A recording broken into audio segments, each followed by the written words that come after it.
চট করে নয়, চট পড়ে আসো। কারণ তোমাকে যদি বাংলার তৌহিদি জনগণ পায়, তোমার চামড়া খুলে দেবে। চট পড়তে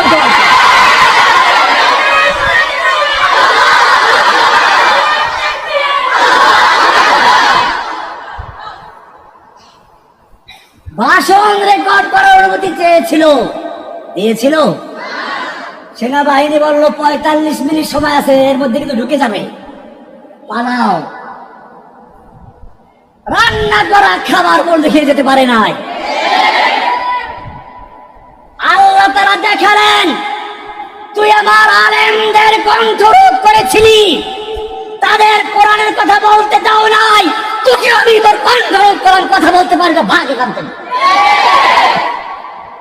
খেয়ে যাবি তোর রান্না করা খাবার স্কুলের ছেলেরা, মাদ্রাসার ছেলেরা কিভাবে চিবিয়েছে দেখো নাই?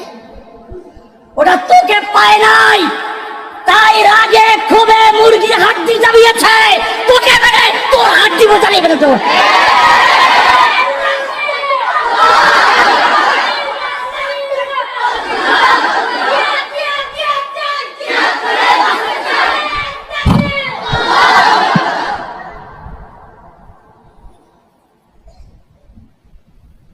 আল্লাহর নবী সাল্লাল্লাহু আলাইহি ওয়াসাল্লাম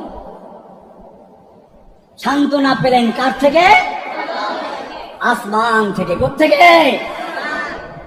আমাকে হাসিনার শেষ দিকে কিন্তু জামিন হয়েছিল, জেল গেট থেকে গুম করা হলো, আমাকে অনেক লোভনীয় প্রস্তাব দেওয়া হলো, আবার ভয়ও দেখানো হলো।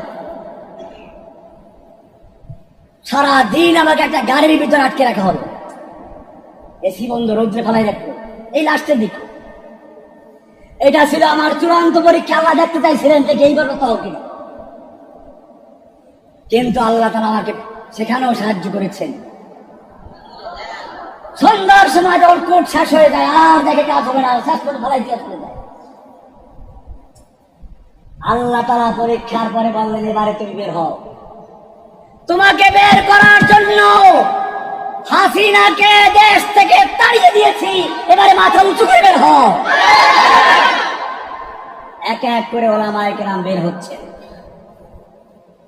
ওয়ালিল্লাহিল ইজ্জাতু ওয়া লিরাসূলিহি ওয়া লিল মুমিনিন, সম্মান দেওয়ার মালিক কে? সো চাহে কফিল আব কুছ ভি হো, সো চাহে কফিল আব কুছ ভি হো, हर हाल में अपना हक लेंगे, इज्जत से जीना है तो जी लेंगे, या जाम शहादत पी लेंगे। इज्जत से जीना है तो जी लेंगे, या जाम शहादत पी लेंगे। হয়তো ইজ্জতের সঙ্গে বাঁচবো, নতুবা শাহাদাতের পেয়ালা নিয়ে হাসি মুখে শাহাদাত বরণ করবো ইনশাআল্লাহ। मर्दे मोमिन बातिल से हरगिज खौफ खा सकता नहीं। की बोललाम? मर्दे मोमिन बातिल से हरगिज खौफ खा सकता नहीं, सर कटा सकता है लेकिन सर झुका सकता नहीं। मर्दे मोमिन কখনো বাতিলের সামনে মাথা নত করতে জানে না, বাতিলকে ভয় করে না, মাথা কাটাতে পারে, মাথা ঝুঁকাতে শিখে নাই। সর কাটা শিখতা হ্যায় লেকিন, তারপরে সর ঝুকা শিখতা নেহি, সর কাটা শিখতা হ্যায় লেকিন। এজন্য সাইদি সাহেব সার কাটিয়ে দিয়েছেন। এ উম্মতের অনেক বড় বড় ওলামায়ে কেরামরা মাথা দিয়েছেন, মাথা নত করেন নাই। তুমি তাদেরকে হত্যা করতে পেরেছ, জেনে রাখো কতলে হুসাইন দর হাকিকত মর্গে यजीद है, इस्लाम जिंदा होता है हर करबला के बाद। হুসাইনকে মেরেছিল কে? ওরকে यजीद জীবিত না হুসাইন জীবিত? আজকে হুসাইনের নামে প্রত্যেকটা লোক নাম রাখে, यजीদের নামে কয়টা নাম রাখে? আমার ভাইয়েরা, আল্লাহর নবীর পক্ষে আল্লাহ তাআলা বিবৃতি দিলেন, তাব্বাত ইয়াদা নাযিল করলেন। এবারে আল্লাহর নবী দাওয়াত তারপরও চালিয়ে যেতে লাগলেন, বিভিন্ন গোত্রের কাছে যাচ্ছেন। এবারে হজের সময় বিভিন্ন দল আসে, তাদেরকে দাওয়াত দিচ্ছে। আবু জাহেল আবুল আহাবরা চিন্তা করলো, হজের সময় বিভিন্ন দেশের লোকেরা আসে, তারা যদি এই লোকের কথা শুনে তাহলে তো আবার মুসলমান হয়ে যেতে পারে, তার সঙ্গে দেখা যেন করতে না পারে, সেজন্য রাস্তার মোড়ে মোড়ে সাইনবোর্ড লাগিয়ে দিল, আমাদের দেশে একজন পাগল বের হয়েছে, সে আমাদের বাপ দাদার ধর্মকে বিশ্বাস করে না, দেব দেবীর সমালোচনা করে, খবরদার তার খপ্পরে কেউ পড়ে না। মক্কার লোকেরা সাইনবোর্ড লাগিয়ে দিল। মদিনার লোকেরা, ইহুদিদের সঙ্গে মদিনার লোকদের যুদ্ধ হতো। মদিনার লোকেরা ছিল সাধারণ মানুষ, ইহুদিরা ছিল আহলে কিতাব, আসমানি কিতাবের অনুসারী, ওরা যুদ্ধে তেমন একটা পারত না, এই জন্য তারা ভয় দেখাইত, আমাদের মধ্যে একজন নবী আসবে, শেষ নবী, তিনি আসলে আমরা তার নেতৃত্বে যুদ্ধ করব, ওদেরকে পরাজিত করব, তিনি হিজরত করে আসবেন এখানে। তারা বলতেছিল ইহুদিরা। ইহুদিদের থেকে ওরা এই কথাগুলো শুনে মনে মনে বলছিল, ঠিক আছে, সেই নবী আমরা করতে। এবারে মক্কায় হজ করতে গিয়ে দেখে রাস্তায় রাস্তায় সাইনবোর্ড। মদিনার লোকদের সন্দেহ হলো, আমাদেরকে ইহুদিরা যে নবীর কথা বলতে, সেই নবী এবারে সে গেল কিন্তু। এই জন্য তাদের কিছু লোক পাঠাইলো গোপনে, গিয়ে দেখলো যে কথা শুনলো, বুঝতে পারলো যে হতে পারে, বললো আপনার সঙ্গে আমরা গোপনে কথা বলতে চাই। আল্লাহর নবী তাদের কিন্তু সবার কথা বলছে, এটা শুরু করলাম মাত্র, হিজরতে মাত্র আসতেছি, আচ্ছা অসুবিধা নেই, শেষ করে দিচ্ছি। আল্লাহর নবী সাল্লাল্লাহু আলাইহি ওয়াসাল্লাম, এরপর কোনো বক্তা আছে না? ও তাহলে সমস্যা নাই, না না ইনশাআল্লাহ অসুবিধা নেই। আল্লাহর নবী সাল্লাল্লাহু আলাইহি ওয়াসাল্লাম মদিনাবাসীর সঙ্গে কথা বললেন। মদিনাবাসী বুঝতে পারলো যে ইনি হয়তো সেই নবী, কাজী ইহুদিদের চেয়ে আগেই আমরা তাকে আমাদের দলে নিয়ে নেব। বলে আমরা প্রকাশ্যে আপনার সঙ্গে কথা বলতে পারবো না, গোপনে কথা বলতে চাই। আল্লাহ নবী সাল্লাল্লাহু আলাইহি ওয়াসাল্লাম বলেন, হজের সময় মিনায় গিয়ে তোমরা পাহাড়ের মাঝখানে একটা জায়গায়, এখন সেটা খোলা জায়গায় পড়ে যাচ্ছে, এখানে তোমাদের সঙ্গে বৈঠক হবে আকাবা নামক জায়গায়। মদিনার লোকেরা সেখানে গেল, আল্লাহ নবী সেখানে কথা বললেন, তারা সব ইসলাম ধর্ম কবুল করল। আল্লাহর নবী বললেন, আগামী বছর তোমাদের সঙ্গে এখানে কথা হবে, আবার এখানে এই সময় আসবো। দ্বিতীয় বছর 70 জন আসলো বা 72 জন আসলো, মেয়ে লোকে ছিল। আউস এবং খাজরাজ নামে দুইটা গোত্র ছিল মদিনাতে, প্রতিদ্বন্দ্বী গোত্র, কিন্তু এখানে দুই দলই হাজির হয়েছে। অনেক লম্বা ইতিহাস, তারা ইসলাম কবুল করলো। এইবারে আল্লাহর নবী সাল্লাল্লাহু আলাইহি ওয়াসাল্লাম তাদের মধ্যে 12 জনকে দায়িত্ব দিলেন। কয়জনকে? নকিব, অর্থাৎ তাদের মদিনায় গিয়ে তারা নেতৃত্ব দিবে, দাওয়াতি কাজ করবে। এখানে আল্লাহর নবীর সঙ্গে চুক্তি হচ্ছে। দেখেন কি চুক্তি হচ্ছে। হে নবী, আপনাকে আমরা মদিনায় নিয়ে যাব। আব্বাস তখন ইসলাম কবুল করেন না, নবীর চাচা, তিনি সাথে ছিলেন। আল্লাহর নবী সাল্লাল্লাহু আলাইহি ওয়াসাল্লাম যাওয়ার জন্য আগ্রহী। চুক্তি হচ্ছে মদিনাবাসীর সঙ্গে। মদিনাবাসী বললেন, আব্বাস তখন দাঁড়িয়ে গেলেন, ওহে মদিনাবাসী, তোমরা কি জানো কি করতে যাচ্ছ? তোমরা মুহাম্মদ সাল্লাল্লাহু আলাইহি ওয়াসাল্লামকে মক্কায় অসহায় মনে করো না। আল্লাহর কসম, বনু হাশিম বনু মুত্তালিব এককালে থাকা পর্যন্ত মুহাম্মাদের একটা চুল কেউ ছিঁড়তে পারবে না। কিন্তু তোমরা যখন মদিনায় নিয়ে যাবে, মদিনায় নেওয়ার অর্থ হচ্ছে গোটা আরব তোমাদের বিরুদ্ধে দাঁড়াবে। তোমাদের যুবকগুলো মৃত্যুবরণ করবে, তোমাদের স্ত্রীগুলো বিধবা হবে, সন্তানগুলো এতিম হবে। তোমরা যদি তখন তাকে ছেড়ে দাও, তাহলে আগেই বুঝে শুনে নাও। মদিনার নেতারা দাঁড়িয়ে গেল, হে নবী, আপনার জন্য আপনি যদি আমাদের ঘরে যান, আমরা আমাদের মা বোনদের ইজ্জত যেভাবে রক্ষা করি, আমাদের মাকে যেভাবে বলতে আপনাকে সেভাবে বলতে পারবো।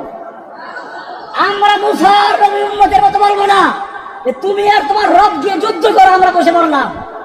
আমরা বলবো আমরা আপনার ডানে থাকবো, বামে থাকবো, সামনে থাকবো, পিছে থাকবো, আমাদের একটা লোক জীবিত থাকা পর্যন্ত আপনার কেউ ক্ষতি করতে পারবে না। কিন্তু আমাদেরও শর্ত আছে, আল্লাহ আপনাকে বিজয় দান করবেন, তখন আমাদেরকে ফেলে আপনি আর পক্ষে আসতে পারবেন না। কি ভালোবাসার দাবি দেখছেন, আর কি বিশ্বাস! আল্লাহর নবীকে আল্লাহ বিজয় দান করবে এই বিশ্বাস তাদের আছে। আল্লাহর নবী সাল্লাল্লাহু আলাইহি ওয়াসাল্লাম মেনে নিলেন। এবারে হিজরতের লম্বা ইতিহাস, মক্কায় শয়তান এই খবর ছড়াই দিল। মদিনার সবাই তো আর ছিল না, যারা ছিল না তারা জানে না, আর যারা ছিল তারা চুপ ছিল। হিজরত শুরু হয়ে গেল। আমার ভাইয়েরা, এখানে লক্ষণীয় বিষয় হচ্ছে এই, আল্লাহর নবী সাল্লাল্লাহু আলাইহি ওয়াসাল্লাম যখন মক্কায় দাওয়াতের কাজ শুরু করলেন, আবু বকর, ওমর, ওসমানের মতো লোক, হামজার মতো লোক, ওমরের মতো লোক ইসলামের ছায়াতলে চলে আসলো। এই সময় ইচ্ছে করলে রাতের বেলায় গোপনে কতগুলো মূর্তি ভাঙতে পারতেন কিনা? ইব্রাহিম আলাইহিস সালাম মূর্তি ভাঙলেন। আমাদের নবীর ঈমান কি তার চেয়ে দুর্বল ছিল? ভাঙতে পারতেন না? ভেঙেছিলেন? কেন ভাঙেন নাই? আমার যুবক ভাইদেরকে বলবো, আবেগ দিয়ে কাজ করো না। ওই যে বিবেক বললাম, কাজে লাগাও। এ কথা বলো না রহমানি জেল থেকে এসে দুর্বল হয়ে গেছে। রহমানি জেলে বসে দেখেছে তোমাদের ঈমানের অবস্থা কি। যখন পা বেঁধে উল্টা ঝুলাইয়া পিটান শুরু করে, তখন সবাই একটা কথাই বলেছ, আমরা রহমানির লেকচার শুনে উদ্বুদ্ধ হয়েছিলাম, আমাদের কোন দোষ নাই। কেন বাবা? রহমানি তো কোরআন সুন্নাহ দিয়ে বলেছিল, তুমি কোরআন সুন্নাহর কথা বলো। যে কোরআন হাদিস পড়ে আমরা উদ্বুদ্ধ হয়েছিলাম। সুতরাং আবেগ দিয়ে কাজ করুন। আল্লাহর নবী সাল্লাল্লাহু আলাইহি ওয়াসাল্লাম মক্কায় থাকা অবস্থায় ওমরের মতো লোক তার সঙ্গে, হামজার মতো বীর তার সঙ্গে, রাতের বেলা ইচ্ছে করলে অনেক মূর্তি ভাঙতে পারতেন। ভাঙেন নাই কেন? লাকাদ কানা লাকুম ফি রাসূলিল্লাহি উসওয়াতুন হাসানা, রাসূলের মধ্যে রয়েছে তোমাদের জন্য উত্তম আদর্শ। আল্লাহর নবী তোমাদেরকে শিক্ষা দিলেন, এখন যদি একটা মূর্তি ভাঙ্গি, কালকে তারা পাথর দিয়ে বানিয়ে রাখবে, কোনো লাভ নেই। তার চেয়ে আমি তাওহীদের দাওয়াত দেই, ওদের অন্তরের ভিতরে তাওহীদের দাওয়াত দেই। অন্তরের ভিতরে এমন তাওহীদ ঢুকে যাবে, সেই তাওহীদের বীজ যখন ঢুকে যাবে, মূর্তি ওদের অন্তর থেকে সরে যাবে, মূর্তির ভালোবাসা চলে যাবে, মূর্তির মোহাব্বত চলে যাবে। যখন অন্তরের থেকে মূর্তি চলে যাবে, তখন সেই লোকগুলো মূর্তি তৈরি তো করবেই না, যত মূর্তি আছে সব কেড়ে লাগিয়ে ভেঙে নদীতে ফেলে দেবে। বুঝেন নাই কি বলছি? একজনের মূর্তির চেতনা তৈরি করতে পারে, চেতনার এমন পচাইছে, এমন পচাইল, নিজে তো পালাইলই, ওর বাপের সব মূর্তিগুলো ভেঙে চুরমার করে দেওয়া হয়েছে। ওর বাপকেও পচাইছে, ওর বাপের মানুষ যা কিছু ভালোবাসত তাও পচাইছে। কিছু তো সমর্থন ছিল, সেগুলো পচাইছে। ভাইয়েরা আমার, আল্লাহর নবী দাওয়াত দেওয়া শুরু করলেন, ঈমানের বীজ রোপণ করলেন। তোমাদেরও কাজ হচ্ছে প্রত্যেকটা মানুষের অন্তরে তাওহীদের আলো জ্বালিয়ে দাও। যদি এই মানুষগুলো তাওহীদ শিখে, সব গুरीजा हो गया फिर जलवाए खुर्शीद से, ये चमन मामूर होगा नगमाए तौहीद से। तौहीद की अमारत सीनों में है हमारे, आशा नहीं मिटाना नाम निशा हमारा। আপনারা জানেন আল্লাহর নবী তাওহীদের দাওয়াত দিতে লাগলেন মক্কাতে। মক্কার নেতারা আবু জাহেল, আবু লাহাব, আবু তালেবের কাছে চলে গেছে। আবু তালেব, তুমি আমাদের মক্কার একজন সম্ভ্রান্ত ব্যক্তি, নেতা, তোমার ভাতিজা আমাদের ধর্মের বিরুদ্ধে বলে, তাকে বারণ করো, তাকে জিজ্ঞেস করো সে কি চায়। যদি সুন্দরী নারী বিয়ে করতে চায়, মক্কার সবচেয়ে সুন্দরী নারী তাকে বিয়ে দেওয়া হবে। যদি সম্পদ চায়, আমরা চাঁদা করে তাকে মক্কার সবচেয়ে বড় ব্যবসায়ী করে দিব। যদি নেতৃত্ব চাই, আমরা মক্কার নেতৃত্বের মুকুট তার মাথায় পরিয়ে দিব।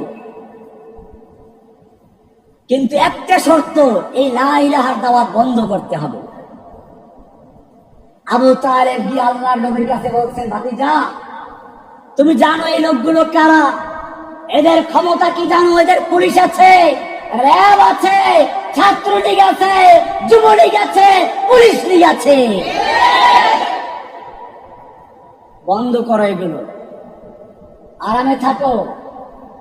আল্লাহর নবী সাল্লাল্লাহু আলাইহি ওয়াসাল্লাম কি বলেছিলেন শুনুন। ও আমার চাচা, ওরা শুধু মক্কার নেতৃত্ব নয়, যদি আসমানের সূর্যটা আমার এক হাতে তুলে দেয় আর আসমানের চন্দ্রটাকে এক হাতে তুলে দেয়, আমি মুহূর্তের জন্য তাওহীদ দাওয়াত বন্ধ করতে পারি না। এটাই হচ্ছে মুমিনের জন্য শিক্ষা। গোটা বাংলাদেশে এখন দাওয়াতের পরিবেশ আছে, তাওহীদের দাওয়াত ছড়িয়ে দাও। আল্লাহর নবী সাল্লাল্লাহু আলাইহি ওয়াসাল্লাম দাওয়াত চালিয়ে গেলেন। মক্কার ভিতরে দাওয়াতের ব্যাপক প্রচার হতে লাগলো। এবারে চিন্তা করলো শয়তান এসে হাজির। মক্কার লোকেরা পরামর্শে বসলো, দারুণ দোয়ায় বসলো, মক্কার সংসদে বসলো, কি করা যায়। এক একজন এক এক পরামর্শ দিচ্ছে। কেউ বলছে বন্দি করো, লিউসবিতু ওয়াইদ ইয়াকুরু বিকাল্লাযীনা কাফারু লিউসবিতুকা আও ইউখরিজুকা আও ইয়াকতুলুন। যখন তারা আলোচনা করছিল, কেউ বলল তাকে বন্দি করো, কেউ বলল তাকে হত্যা করো, কেউ বলল তাকে দেশ থেকে বের করে দাও। এই মজলিসে ইবলিস নিজে এসে হাজির হয়েছে, বিরাট আল খেল্লা পরে নজদের আকার শাইখ পীর এসে হাজির হয়ে গেছে।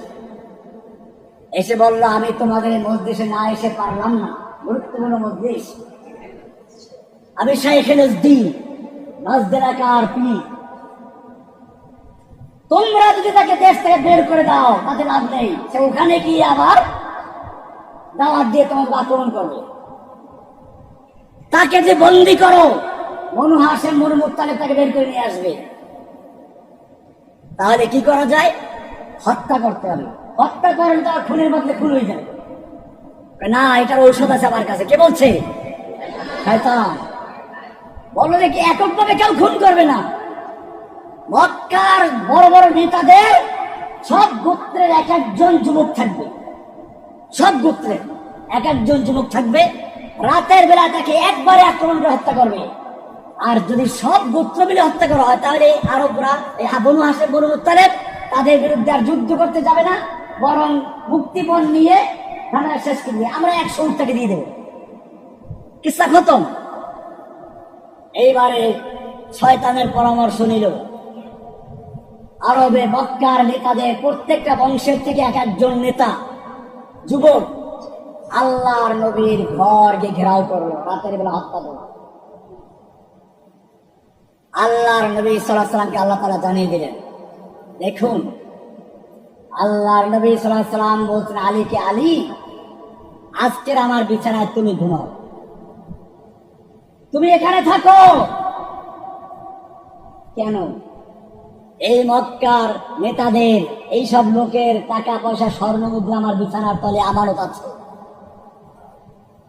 সকালবেলা এই মক্কার নেতাদের সব আমানত পৌঁছে দিকে মদিনায় আমার সঙ্গে দেখা করবে। আল্লাহর নবী বের হচ্ছেন, আল্লাহ তাআলা বলে একটু ধুল মারেন না, ওদের চোখে মেরে দেন। আল্লাহর নবী ধুলা মারলেন, চোখ বুঝতে থাকলো, আল্লাহর ঘাটি বের হয়ে চলে গেছে। আলী শুয়ে আছে, এর নাম হচ্ছে আশিকে রাসূল।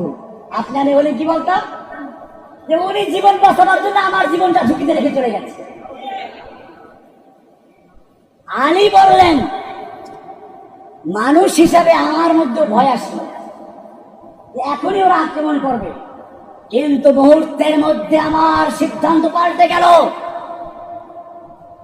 আমি বুঝলাম দুনিয়ার প্রত্যেকটা মানুষের যে কোনো মুহূর্তে মৃত্যু আসতে পারে, কিন্তু আমার মৃত্যু এখন আসতে পারে না। মদিনায় গিয়ে আল্লাহর নবীর কাছে সাক্ষাৎ না করা পর্যন্ত আমার মৃত্যু হবে না। কেমনে বুঝলেন কোন তো দেখি? আল্লাহর নবীর আমানত তার কাছে আছে, যদি তারা তাকে হত্যা করে দেয়, আল্লাহর নবীর আমানত তার মাধ্যমে আদায় না হয়, আল্লাহর নবীকে তারা খেয়ানতকারী বলবে, আমানতের খেয়ানতকারী হবে। আল্লাহ তারা তার নবীকে আমানতের খেয়ানতকারী বানাতে পারেন না। সুতরাং আমার মাধ্যমে আল্লাহর নবীর আমানত আদায় হবে, এরপরে মদিনায় যাব, গিয়ে তাকে খবর দিব, তারপরে মৃত্যুর চিন্তা করবো। আমি আরামে ঘুমিয়ে গেলাম। ভাইরা আমার, আল্লাহর নবী বের হয়ে চলে গেলে হিজরত শুরু হলো। এরপরে আর আজকে সামনে বাড়লাম, হিজরত আলোচনা মাত্র শুরু করলাম। গুরুত্বপূর্ণ ভূমিকা না দিলে হিজরত আসে না। এরপরে ইতিহাস কথা পড়বেন। আল্লাহ রাসূল সাল্লাল্লাহু আলাইহি ওয়াসাল্লামকে আল্লাহ তাআলা বিজয় দান করেছেন, মক্কা বিজয় হলো, এরপরে তার মৃত্যু পর্যন্ত অনেক লম্বা ইতিহাস। আমরা আজকের যতটুকু আলোচনা করলাম তার মধ্যে গুরুত্বপূর্ণ কিছু বিষয় ছিল। কথাগুলোকে বারবার শুনবেন, বারবার বুঝবেন, অনুধাবন করবেন, এরপরে আপনার আবার দায়িত্ব কিনা বুঝে নেবেন। এখন আমাদের সকলের কি দায়িত্ব? তাওহীদের দাওয়াত পেশ করা। কিসের দাওয়াত? খালি ঈমান না, ঈমান মক্কার কাফেরদেরও ছিল। আমি প্রায় বলেছি আমার আগের লেকচারে, আমাদের দেশের মানুষের একটা ভুল ধারণা আছে, মক্কার কাফেররা আল্লাহকে বিশ্বাস করতো না তাই কাফের, আর আমরা আল্লাহকে বিশ্বাস করি তাই মুসলমান। কে বলেছে? কোরআন পরিষ্কার বলে, আল্লাহ তাআলা বলছেন ওয়ালা ইন সাআলতাহুম মান খালাকাস সামাওয়াতি ওয়াল আরদ লায়াকুলুন্নাল্লাহ। হে নবী, আপনি যদি মক্কার আবু জাহেল আবু লাহাবদেরকে, মক্কার মূর্তি পূজক কাফেরদেরকে জিজ্ঞেস করেন কে তোমাদের সৃষ্টি করেছে, কে আসমান জমিন সৃষ্টি করেছেন, লায়াকুলুন্নাল্লাহ, তারা অবশ্যই বলবে সৃষ্টি করেছেন কে?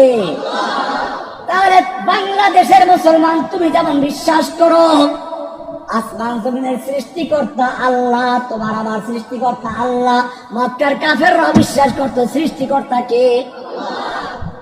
আরো কোরআনকে জিজ্ঞেস করুন, আরো কোরআন বলছে ওয়ালা ইন সাআলতাহুম মান নাযালা মিনাস সামাই মাআন ফাহিয়া বিল আরদা মিন বাদি মাউতিহা লায়াকুলুন্নাল্লাহ।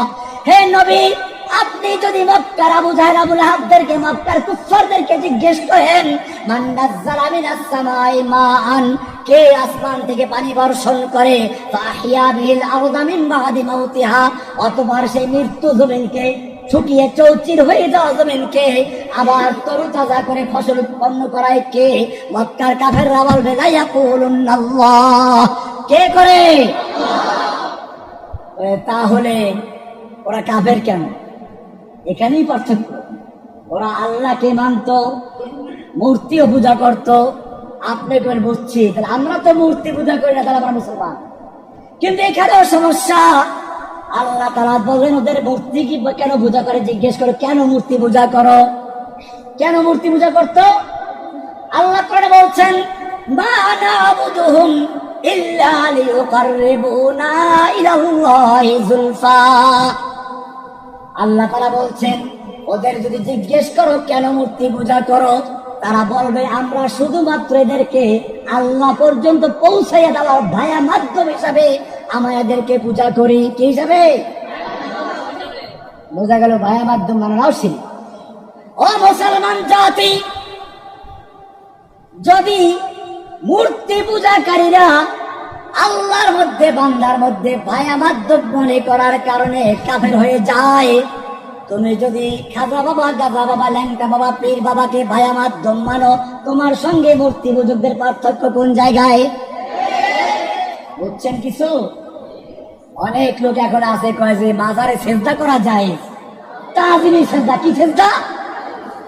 ও মুসলমান, ভালো করে শুনে রেখো, তুমি ফজরের নামাজ পড়ো, রুকু সেজদা করো, জোহরের নামাজ পড়ো, রুকু সেজদা করো, আসরের নামাজ পড়ো, রুকু সেজদা করো, এশার নামাজ পড়ো, রুকু সেজদা করো, জুমার নামাজ পড়ো, রুকু সেজদা করো, ঈদের নামাজ পড়ো, রুকু সেজদা করো। যত রকম নামাজ আছে সব নামাজে রুকু সেজদা করা কি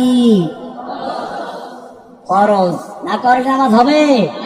কিন্তু খবরদার খবরদার, নামাজটা যদি জানাজার নামাজ হয় তুই রুকুও করতে পারবি না, সিজদাও করতে পারবি না। জানাজার নামাজ কোন মুফতি সাহেবের হোক না কেন রুকু সিজদা করতে পারবি না। জানাজার নামাজ তোর বড় পীরের হোক না কেন রুকু সিজদা করতে পারবি না। জানাজার নামাজ আজমেরী রহমাতুল্লাহর হোক না কেন রুকু সিজদা করতে পারবি না। করা যাবে নাকি? কেন করা যাবে না?